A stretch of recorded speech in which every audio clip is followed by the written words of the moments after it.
Welcome to AP Vijaya news బులెటిన్ల ముందుగా headlines. Husnabad నియోజకవర్గంలో జాబ్ మేళా నిర్వహించనున్న మంత్రి పొన్నం.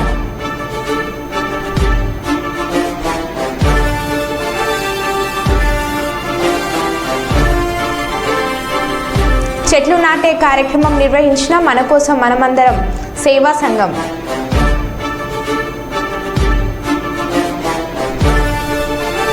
ఇంటి తాళం పగలగొట్టి దొంగతనానికి పాల్పడ్డ దుండగులు.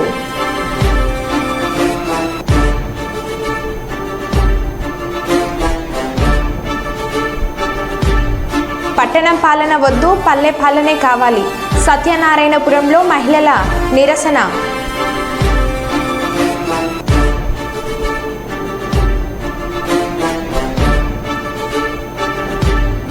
మాజీ ముఖ్యమంత్రి వైఎస్ జగన్మోహన్ రెడ్డి పులివెందులలోని వైఎస్ఆర్ కాంగ్రెస్ పార్టీ ఆఫీసులలో ప్రజా దర్బార్.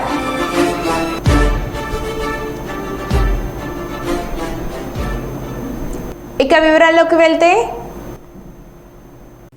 కర్నూలు జిల్లా దేవనకొండ మండలం జిల్లెడు బుడకల గ్రామంలో గత పూర్వకాలం నాటి నుండి బోయ రామాంజనేయులు తదితర వ్యక్తులు ఇంటి ముందు నుంచి గ్రామం లోపలకు వెళ్లే ప్రధాన ప్రభుత్వ రహదారి ఉండేది. ఆ రహదారిలోని మోహారానికి సంబంధించిన పీర్ల దేవుళ్ళు మరియు గ్రామంలో వెలిసిన చాలా దేవాలయాలకు మారెమ్మ బోనాలకు వెళ్లడానికి, మరణించిన వారిని శ్మశానానికి తీసుకువెళ్లడానికి కూడా ఈ రహదారి నుండే వెళ్లేవారు. అయితే ప్రస్తుతం ఈ రహదారి బోయ రామాంజనేయులు అక్రమ కట్టడాలు నిర్మించారు. ఈ రహదారి లేకపోతే గ్రామం చుట్టూ తిరిగి రావాల్సిన పరిస్థితి ఏర్పడింది.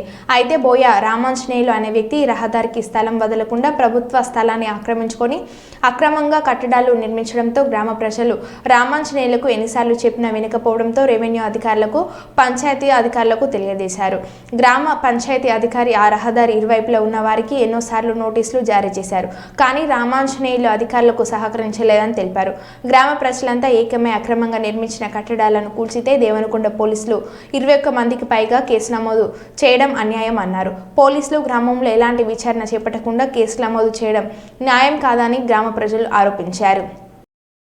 యథావిధిగా గత 100 సంవత్సరాల క్రితం నుండి ఇది కరివేమల నుంచి మాదాపురానికి కూడా ఇదే దారి. గ్రామంలో మెయిన్ దారి ఇదే.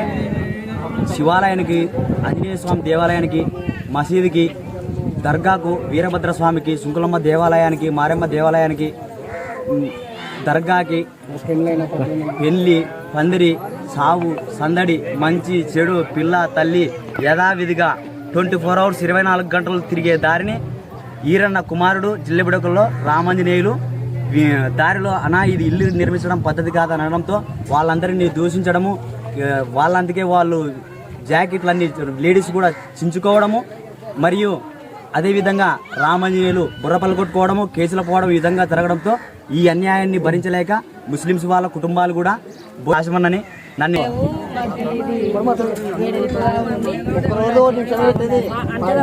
ఉత్తరామాయణం బాగుండదు, ఎవరు పార్టీ లేదు, కలిసి ఉంటాం కానీ ఎవరు గొడవలు లేవు. వాళ్ళని ఎవరు కొట్టలేదు. ఒక దెబ్బలు తగిలి పోయి కేసులు పెట్టి వచ్చినంత మాత్రం దెబ్బ కనిపిస్తుంది కానీ మా బాధ కనిపిస్తలేదు వాళ్ళకి. మీరేమనుకుంటున్నారు? వేరే సమస్య అయితే ఏం లేదు. మేమంతా కలిసి వాళ్ళ మీద వాళ్ళని కొడితే మాకేం లాభం రాదు. ఎవరి మీదకి ఎవరు పోలేదు అంతే. ఇంతమందికి ఈడ ఇబ్బంది లేదు, వాళ్ళకి ఎందుకుందో మాకైతే అర్థమైతలేదు. వాళ్ళు అసలు పోవడం కారణమే కాదు అది. వాళ్ళు చనిపోతే ఇట్లనే పోలే కదా, వాళ్ళ కారణాలు జరిగినా ఇట్లనే పోలా. వేరే రస్తాలు ఏం లేదు కదా. అంతా ఊరు మొత్తానికే ఉండేది ఇది. అది మా నిర్ణయం, ఊరి నిర్ణయం ఇది. పోలీసులకు ఫిర్యాదు ఇచ్చినాము, ఎవరు పట్టించుకోవడం లే. పట్టించుకోవడం లే. ఆయనదైతే పట్టించుకోవడం. అది డబ్బులు ఇస్తున్నాడో వాళ్ళకి ఏది ఇస్తున్నాడో మాకైతే తెలియదు. మేము వ్యవసాయం మీదే ఉంటాం, ఆయన దాని మీద తిరుగుతూనే ఉంటాడు. ఆ దారి అయితే అది శవం అనేయడంలే. శవం అట్టే చూస్తాంలే, నీకు తీస్తాడు, రేపు తీస్తాడు, తీలే. ప్రజలంతా కలిసి పెరికేసినాం, దాన్ని తొలగించినాం. లేదు, అందరూ కలిసి ఊరు మొత్తం అందరూ ఒక్కరే పార్టీలే లేవు సార్. ఇంకోటి తెలుగుదేశం అని కానీ వైఎస్ఆర్ అని ఉండాలి కానీ ఊరు లేదు. మామూలు ఆ ఎలక్షన్లు ఉన్నాము, వాళ్ళు ఉంటుంది, ఇల్లు ఉంటుంది. మామూలుగా అయితే ఊరు సమస్యతో ఊరు ఉంది. ఇదంతా ఏంటో నీ పేరు? నీకెంతలో వయసు? నువ్వు నీ చిన్నతనం నుంచి రాస్తా అందరూ నచ్చే వాళ్ళేనా ఆ రాష్ట్రంలో? ఇప్పుడు ఇబ్బంది నుంచి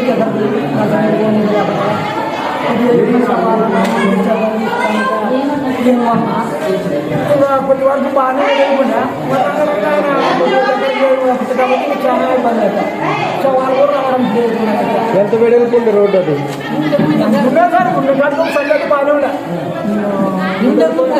ఈ గేట్లు మొత్తం బంద్ అన్ని పోతుండే చూడటం అన్ని పోతుండే ఎక్కడ పడితే గేట్లు ఎప్పుడు పట్టుకొని అన్ని పోతుండే ఒక సంచి పోతే మీద కూడా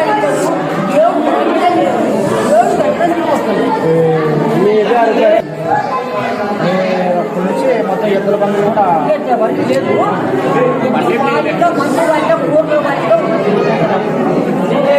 మందు బండి పాడే మెరవలు అయితేనేమో పాడైతేనేమో చనిపోతున్నాయి. శవాలు పోసుకుంటారు.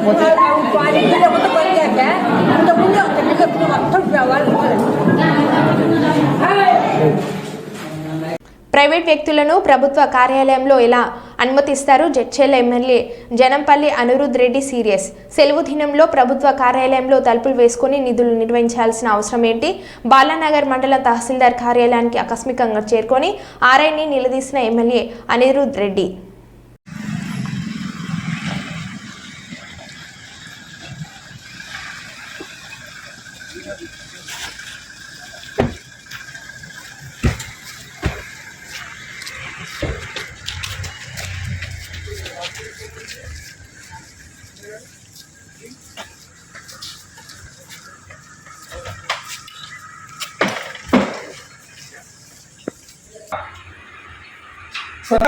ఎట్లొచ్చిండు అడుగుతా నేను.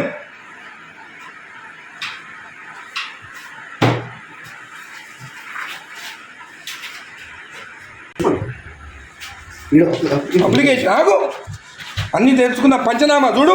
పంచనామాలంతా అప్లికేషన్లు అంట. ఏ సర్వే నెంబర్ చూడు, ఇవి ఏం రాస్తుంది పంచనామాలు? కలెక్టర్ గారు, జేసీ గారు మీరు లైన్లో ఉండండి. కలెక్టర్ గారు, హలో, నేను ఎంఆర్ఓ ఆఫీస్ ఉన్నాను మా బాలనగర్లో. ఇక్కడ ఆర్ఐ ఉన్నాడు, తలుపులు పెట్టుకొని ఒక థర్డ్ పార్టీని తీసుకొచ్చి పంచనామాలు రాపిస్తున్నాడు. ఈరోజు సండే ఒక్క నిమిషం ఆగండి. ఈరోజు సండే నాడు ఆర్ఐ ఉన్నాడు, ఏమనంటే జాయింట్ కలెక్టర్ చెప్పిండని చెప్తున్నాడు. మేడం ఈ గోట్ థర్డ్ పర్సన్ ఇన్సైడ్ ఎంప్లాయీ కానీ ఏం పేరు బాబు ఇది? గిరప్పన్ అంట, రిటైర్డ్ పర్సన్ అంట. ఆయన తీసుకొచ్చి లోపల కూర్చుంటుండు. Madam, he is the third person, not even an employee. And today is Sunday. Sunday నాడు వీళ్ళు తలుపులు అదురా ఓపెన్ చేసుకొని రాసుకోవచ్చు కదా. తలుపులు లాక్ ఎందుకు వేసుకోవాలి లోపల? చేయండి madam. He has to be suspended madam. Most criminal ఇక్కడ. జేసీ గారు ఇది యాక్సెప్టబుల్ కాదు. థర్డ్ పర్సన్ లోపలికి వచ్చి రాస్తే సండే నాడు, అది కూడా సండే నాడు. రేపు ఎంప్లాయ్ కాదు కదేనా? అవును, ఆయన క్లియర్ చేసుకోవాలి. సండే నాడు దొరికిందా తలుపులు లాక్ చేసుకొని చేసేదానికి? సండే నాడే కూర్చోవాలా ఆయన? ఇంకొకటి థర్డ్ పర్సన్, ఈయన ఎవరైనా ఎందుకు రాదు లోపలికి? పంచనామాలు రాస్తున్నా లోపల కూర్చొని. నువ్వు నేను రెడ్ హ్యాండెడ్ చూసినా, నేను నీ హ్యాండెడ్, నేను ఆయన కూర్చోన్నాడు, ఆయన దొరికింది ఇక్కడ కూర్చొని. జేసీ గారు, దిస్ ఇస్ నాట్ యాక్సెప్టబుల్. మీరు యాక్షన్ తీసుకుంటారా? రేపు నేను వచ్చి కలెక్టరేట్ ఆఫీస్ ముందు కూర్చోమంటారా నన్ను? నేను I take this issue very seriously. Outside persons వచ్చి ఎంఆర్ఓ ఆఫీసర్ రాస్తుంటే దిస్ ఇస్ నాట్ యాక్సెప్టబుల్.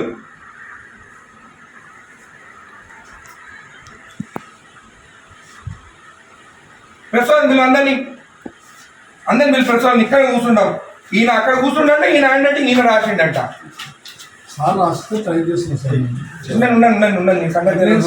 నీ సంగతి చూస్తాగా, నీ సంగతి చూస్తా. మరీ టూ మచ్. సండే నాడు ఓపెన్ చేయి డోర్, ఓపెన్ చేసి గుడికి వస్తే మొత్తం ఈడ పెట్టుకొని సైన్ పెట్టి ఇచ్చేసి ఇదంతా దొంగ ఎవరు తెలుసా? నేను ఆరోగ్యం శంకరన్న రాకముందే సైన్ చేపించి ఇచ్చేసిండు. నేను గుత్తా తెంగించుకొని నీడి అప్పుడు నేను కోట్ల వేసిపించి అవి వేసిపించి సైన్ చేపిస్తే గుడిది అయ్యప్ప టెంపుల్ దగ్గరికి మన పెద్ద గుడి కాదు. ఎవరికి ఇచ్చినావు నువ్వు సైన్ చేసి? నాకు ఇచ్చినావా? నాతో సైన్ చేపించినావా? నా లెటర్ వస్తే ఏదైనా ఎట్లా మర్చిపోతావు నువ్వు? నేను నా రిపోర్ట్ ఇచ్చిన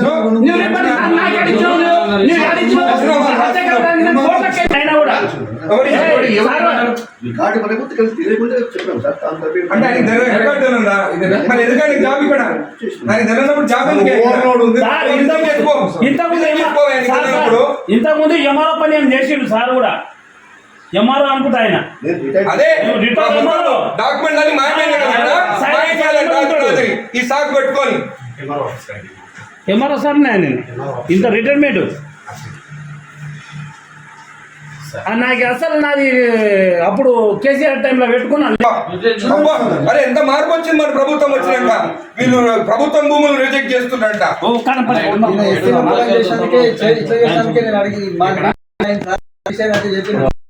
కొట్టిరు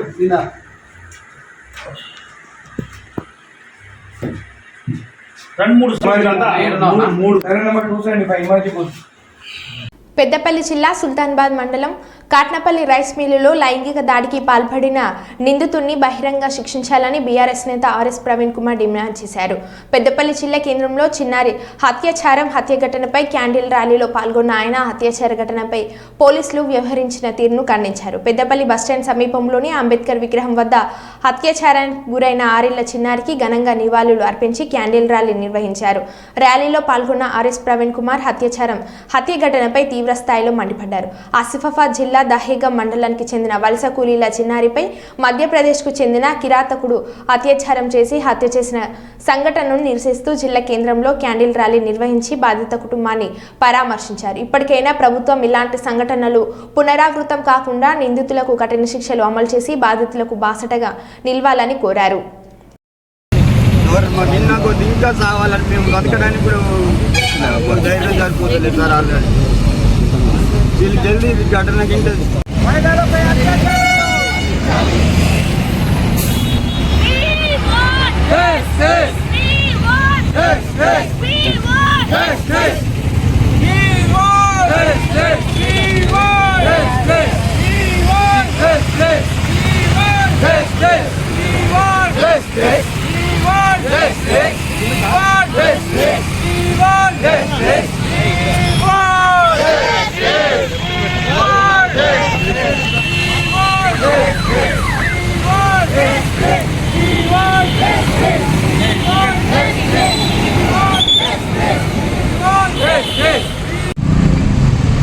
పెద్దపల్లి పట్టణంలో గత 10 రోజుల క్రితం జరిగిన ఒక అమానవీయమైన అమానుష కిరాతక సంఘటన, దానికి నిరసనగా ఈరోజు పెద్దపల్లిలో బీఆర్ఎస్ నాయకురాలు తర్వాత బీఆర్ఎస్ నాయకులు పుర ప్రజలు అందరూ కలిసి ఆ చిన్నారి సంఘీభావంగా ఈరోజు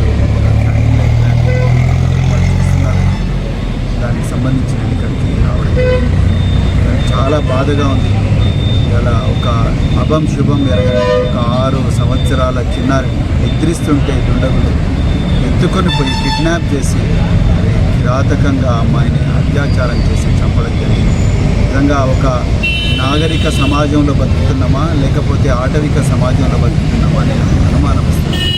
నిజానికి ఆటవిక సమాజంలో కూడా ఇంత దారుణాలు ఉండవు, కానీ అత్యంత కిరాతకంగా ఈరోజు ఆ అమ్మాయిని ప్రాణాలు తీయడం జరిగింది. ఇక బాధాకరమైన విషయం ఏంటంటే దీని మీద హోంమంత్రి, ముఖ్యమంత్రి కనీసం ఒక స్టేట్మెంట్ కూడా ఇవ్వకుండా ఉండడం. మరి రాష్ట్రానికి హోంమంత్రి లేకపోతే ఏం జరుగుతుందనేది మనం మన కళ్ళతోనే చూస్తున్నాం. మరి పోలీసులు ఎక్కడ పోయింది? అలా బాధితురాలి ఆ చిన్నారి తండ్రి చెప్తూనే ఉన్నాడు, పోలీసులు ఆగమేఘాల మీద వచ్చి మీ దగ్గర ఏమన్నా టార్చ్ లైట్ ఉన్నదా, మీ దగ్గర ఏమన్నా కరెంటు బల్బ్ ఉన్నదా, మా దగ్గర ఏమి లేవు, మీ దగ్గర ఏమన్నా ఉంటే అని చెప్పేసి టార్చ్ లైటు బాధితులను అడుగుతున్నారు. అమ్మాయి కనిపించడం లేదన్న బాధతో వాళ్ళు ఏడుస్తుంటే వాళ్ళ దగ్గర టార్చ్ లైట్ ఉందా అని పోలీసులు అడిగిందంటే మీరు అర్థం చేసుకోండి పోలీస్ వ్యవస్థ ఎంత బలహీనమైన స్థితిలో ఉన్నది. మరి కేసీఆర్ గారి పాలన ఇట్లా జరిగిందా అనేది ఇక్కడ కేసీఆర్ గారి పాలనలో మరి తెలంగాణలో పోలీసు వ్యవస్థను అత్యంత అద్భుతమైన, దేశంలోనే అత్యంత అద్భుతమైన పోలీసు వ్యవస్థగా తీర్చిదిద్దింది. దాదాపు 1000 కోట్లు పెట్టి police command and control centre పెట్టి పోలీసులకు అత్యాధునిక టెక్నాలజీ ఇచ్చి దాదాపుగా 6000 పోలీసు పెట్రోల్ వాహనాలు, మామూలు వాహనాలు కాదు, ఇన్నోవా క్రిస్టాలు మరి పోలీసులకు ఇచ్చిన గొప్ప మరి సీఎం కేసీఆర్ గారు ఆడు. అదే కాకుండా పోలీసులకు సిబ్బంది తక్కువ ఉందని దాదాపుగా 45,000 మంది పోలీసు కానిస్టేబుల్ని రిక్రూట్ చేసింది కేసీఆర్ గారు. మరి ఇంతమంది ఉండి కూడా ఈరోజు ఆ చిన్నారి ప్రాణాలను రక్షించలేకపోయారు పోలీసులు అంటే మరి ఎక్కడుంది? ఇవాళ రైస్ మిల్లలో 100 రైస్ మిల్లు ఉన్నాయి. మిర్యాలగూడ తర్వాత పెద్ద ఎత్తున రైస్ మిల్స్ ఉన్న ప్రాంతం సుల్తానాబాద్. మరి రైస్ మిల్లలో రకరకాల రాష్ట్రాల నుంచి ఎంతోమంది కార్మికులు వస్తున్నారు. వాడు మంచోడా తెలియదు, చెడ్డోడా తెలియదు, వాళ్ళ మీద ఎవరు నిఘా చేస్తున్నారో తెలియదు. కనీసం రైస్ మిల్లుకి ఒక సెక్యూరిటీ గార్డు కూడా లేడు. పొట్ట చేత పట్టుకొని అలా మా దయగావ్ నుంచి వీళ్ళందరూ వచ్చారు. వస్తే ఈ దయగావ్ నుంచి వచ్చిన వాళ్ళకు రకరకాల ప్రాంతాల నుంచి కుటుంబాలతో జీవిస్తున్న వాళ్ళ కుటుంబాలు ఏంది, వాళ్ళని ఎవరెవరు ఏం చేస్తున్నారు, ఎవరికి రక్షణ కల్పించాలన్న కనీసమైన జ్ఞానం రైస్ మిల్ ఓనర్కి ఉండాలి కదా, అది కూడా లేదు.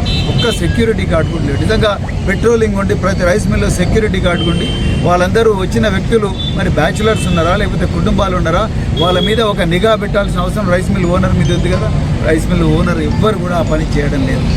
రైస్ మిల్లలో ఎవరు తూనీలో ఘన విజయం సాధించిన యానమల దివ్య విజయోత్సవ జిల్లా రాష్ట్ర స్థాయిలో నాయకులతో అంగరంగ వైభవంగా జరిగింది. ఈ కార్యక్రమానికి ఉమ్మడి తూర్పుగోదావరి జిల్లాలోని శాసనసభ్యులు, తెలుగుదేశం, జనసేన, బీజేపీ నాయకులు పాల్గొన్నారు.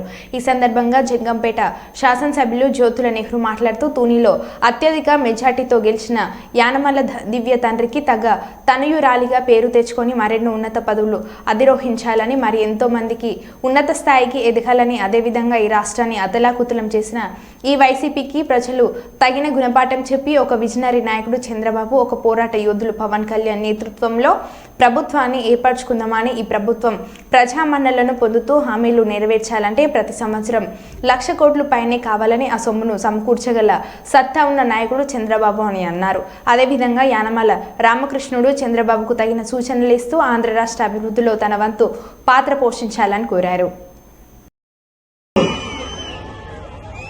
కష్టాల తరణ నుంచి గట్టెక్కాల్సినటువంటి పరిస్థితి ఉంది.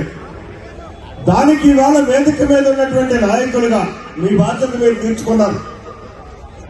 కార్యకర్తలుగా, ఓటర్లుగా మీరు ఇవాళ అధికారాన్ని మా చేతుల్లో పెట్టారు, ఎంతో విశ్వసించి నమ్మి. నాయకులుగా వేదిక మీద ఉన్నటువంటి మేమందరం కూడా బాధ్యతను తీసుకుని ఈ ఆంధ్ర రాష్ట్రాన్ని చక్కదిద్దాల్సినటువంటి బాధ్యత మా మీద ఉంది. ఇక్కడ ఏర్పడినటువంటి పరిస్థితుల్లో ఆ పరిస్థితులు మనల్ని వదిలి దూరంగా ఆ శక్తులు పోయినటువంటి అదృష్టం కొద్ది విజయం మన వైపుకు 83గా మళ్ళీ తరలి వచ్చి ఇవాళ దివ్యమ్మ గెలిచింది అని చెప్పేసి మనం చేసుకుంటున్నాను. అయితే తండ్రికి తగ్గటువంటి తనయురాలుగా దివ్య లైట్ ఆరిపోయి చూడండమ్మా పెరగాలి అని, రాజకీయంగా పెరగడమే కాకుండా తనకంటూ ఒక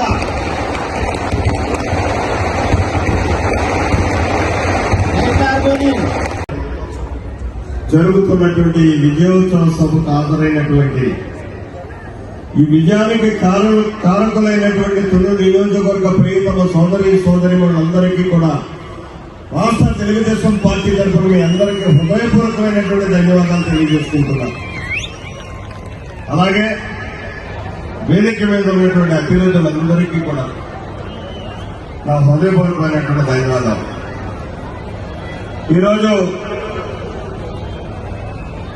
గెలిచిన తర్వాత విజయోత్సవం చేసుకోవడం అన్నది సర్వసాధారణం. కానీ తుల్లో ఒక ప్రత్యేకత ఉంది.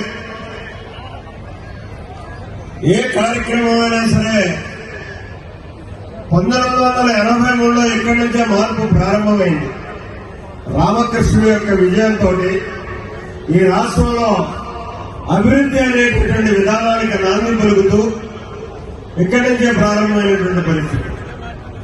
మళ్ళీ ఈ రోజు కూడా ఈ దుష్ట పాలనను అంతమొందించడానికి తుని నుంచి నాందిపరికి చాలా కష్టతరమైనటువంటి పరిస్థితుల్లో అసలు తెలుగుదేశమే ఇక్కడ లేదు అని చెప్పి ఒక వాతావరణ పరిస్థితి కల్పించి సీఎం చంద్రబాబు నాయుడు పర్యటన ఒకరోజు ముందుగా కుప్పం సబ్ డివిజనల్ సీఐలు ఎస్ఐలను వీఆర్కు పంపిన SP Manikanta Chandolu. Kuppam sub division పరిధిలోని సీఐలు ఎస్ఐలు బదిలీ. కుప్పం అర్బన్ రూరల్ సీఐలు రమణ ఈశ్వర్రెడ్డిలను అనంతపురం వీఆర్కు బదిలీ. కుప్పం ఎస్ఐ సుబ్బారెడ్డి, గుడిపల్లి ఎస్ఐ లక్ష్మీకాంత్, రామకుప్పం ఎస్ఐలు శివకుమార్, రాళ్ల బుదుగూరు ఎస్ఐ సుమన్ను చిత్తూరు వీఆర్కు బదిలీ.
మహబూబాద్ కలెక్టరేట్లో ప్రజావాణిలో వినతులను స్వీకరించిన జిల్లా కలెక్టర్ అద్వైత్ కుమార్ సింగ్.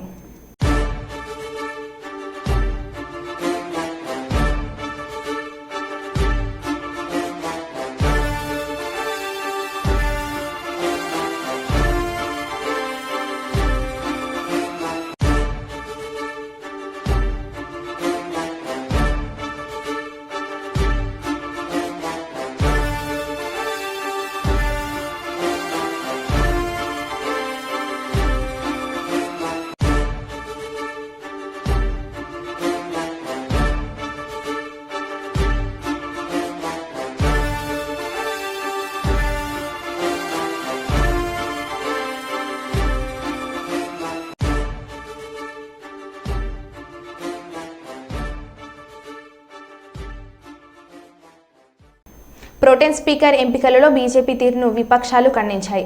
18వ లోక్సభ సమావేశాల సందర్భంగా సోమవారం పార్లమెంట్లోని గాంధీ విగ్రహం వద్ద రాజ్యాంగ పత్రాలతో విపక్ష ఎంపీలు ఆందోళన చేపట్టారు. 8 సార్లు ఎంపీగా గెలిచిన కాంగ్రెస్ ఎంపీ కొడికనాల్ సురేష్ను కాకుండా 7 సార్లు గెలిచిన బీజేపీ ఎంపీ భర్తహరిని ప్రోటెన్ స్పీకర్ చేయడాన్ని తప్పుపట్టారు. నిరసనలో సోనియా ఖార్గే, రాహుల్, విపక్ష పార్టీల ఎంపీలు పాల్గొన్నారు.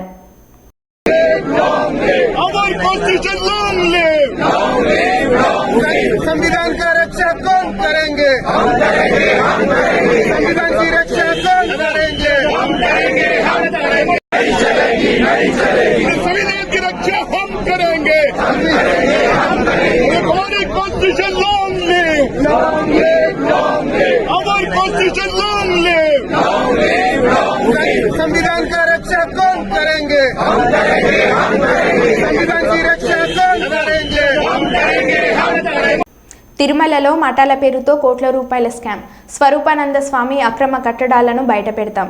ఆక్రమించి కట్టిన అక్రమ కట్టడాలపై ధ్వజమెత్తిన కిరణ్ రాయల్. వైసీపీ నేతల చేతుల్లో ఉన్న మఠాలను భక్తులకు అందుబాటులోకి తీసుకువస్తాం. తక్షణమే ఈవో దృష్టికి తీసుకువెళ్లి అక్రమ కట్టడాలను తొలగిస్తాం.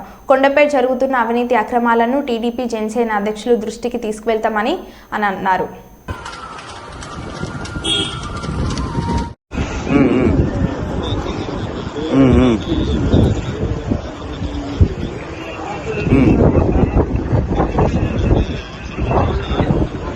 నువ్వు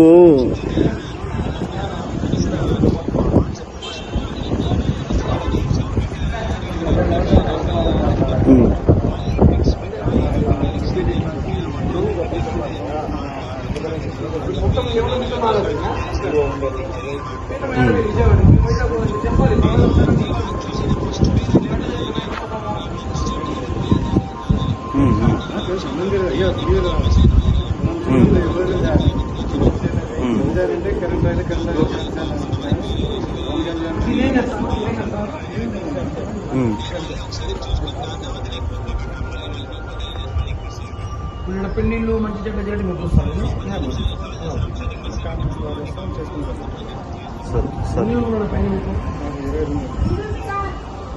వెనక్కి కట్టేదానికి ఆపేశారు. కోర్టులో లేదు, కోర్టు కేసిన కోర్టు డిమాలిష్ చేయమని చెప్పించిన వీళ్ళు కేవలం టీటీడీ ఈఓ, గత ఈఓ ఎవరైతే ఉన్నారో ఆయన అండర్ కంట్రోల్లో తిరుపతి ఎమ్మెల్యే జగన్ ఆశిస్తాం. రాష్ట్ర వ్యాప్తంగా జగన్ బినామీ ఈయన, దాంట్లో భాగమే ఇది కూడా.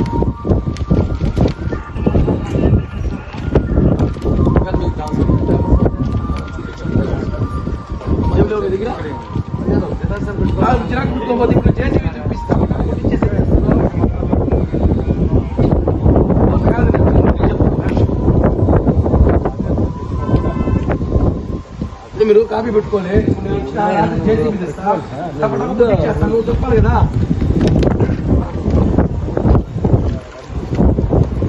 అన్ని మఠాలు ఎలా ఉన్నాయి? మీ మఠం ముందుకు వచ్చింది. అన్ని మఠాలు ఎలా ఉన్నాయి? మీ మఠం మీకెందుకు ముందుకు వచ్చింది? ఇవే కారణాలు, ఇవేమి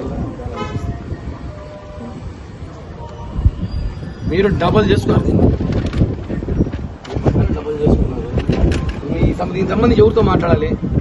ఇప్పుడు దీన్ని కొట్టేయమంటున్నాం మేము. ఈఓ గారి కంప్లైంట్ పెడతాం, ఖచ్చితంగా పెడతాం. మేము దీన్ని కొట్టేయమని డిమాండ్ చేస్తున్నాం ఈఓ గారికి చెప్పి. ఆ వెనకాల చూడండి 5 స్టార్ హోటల్ లా కట్టారు. యాక్చువల్లీ ప్రొసీడింగ్స్ ప్రకారం ఏ మట్టపల్లి తిరుమలలో 50కి 100, 50 వెడల్పు 100 పొడుగు ఇస్తారు. మీకు ఇలా చూపించా, ఇది డబల్ అయింది. 50-100 అక్కడ ఉంది, ఇక్కడ 50-100 మళ్ళా పడింది. దీనిపైన తిరుపతిలో స్టార్ హోటల్స్ కూడా పనికిరావు, అటువంటి నిర్మాణం చేస్తున్నారు. 6 అంతస్తుల భవనం. తిరుమలలో G+2 కదా, G+3, G+5 అండర్ గ్రౌండ్. ఇంకా స్థలం ఉంటే కిందకు పోతారు. కిందకు పోయే ఛాన్స్ లేదు, ఎందుకంటే ఇక్కడ వర్షం వస్తే నిండిపోయి వరద నీళ్ళు వచ్చేది. దాన్ని ఆపేసి రోడ్ వేసుకున్నారు. కోర్టు ఏమి ఇచ్చింది?